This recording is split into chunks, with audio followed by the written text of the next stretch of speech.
ভাবতেছেন এখানে ডিজে হইতাছে? না রে ভাই, এখানে সিংহ খরগোশের গর্তে পুঁতেছে খরগোশের বের করার জন্য। क्या तमाशा लगा रखा है तूने? খরগোশ এসে লিফটে উঠে বাটন চেপে দেয়, মানে খরগোশের কাছে লিফটও আছে।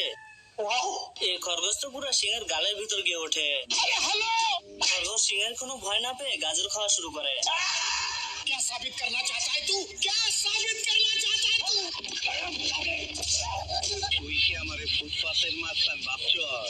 নিচ থেকে একটা কাঠ উঠিয়ে সিংহকে ভেড়ানো শুরু করে। साले को छोड़ूंगा नहीं। খরগোশ তাড়াতাড়ি খাঁচার ভিতর ঢুকে পড়ে।